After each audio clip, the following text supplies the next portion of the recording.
मोठी बातमी. 21 जुलै नंतरच महाराष्ट्रात मुसळधार पाऊस सुरू होणार. पावसाची वाट पाहणाऱ्या शेतकऱ्यांसाठी महत्त्वाची बातमी आहे. पुढचे काही दिवस हवामान कसे राहील आणि मुसळधार पाऊस कधी सुरू होणार याबाबत नवा अंदाज समोर आलाय. मंडळी, राज्यात जुलैच्या सुरुवातीला झालेल्या मुसळधार पावसानंतर पावसाने विश्रांती घेतली आहे. त्यामुळे अनेक भागांमध्ये तापमान वाढले असून नागरिकांना उकाड्याचा सामना करावा लागत आहे. भारतीय हवामान विभागाच्या अंदाजानुसार पुढील 4 ते 5 दिवस राज्यात तुरळक ते मध्यम स्वरूपाच्या पावसाच्या सरी पडू शकतात. मात्र सर्वदूर मुसळधार पावसाची शक्यता कमी आहे. मराठवाड्यात सरासरीपेक्षा 30% अधिक कमी पाऊस झाल्याने खरीप पिकांबाबत शेतकऱ्यांची चिंता वाढली आहे.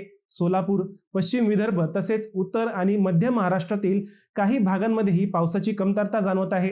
दरम्यान 21 ते 22 जुलै नंतर पावसाची तीव्रता वाढण्याची शक्यता हवामान विभागाने व्यक्त केली आहे. नाशिक, अहिल्यानगर, पुणे घाटमाथा, रायगड, ठाणे, पालघर, छत्रपती संभाजीनगर, जालना, सातारा, सोलापूर आणि धाराशिवसह अनेक जिल्ह्यांसाठी येलो अलर्ट जारी करण्यात आला आहे.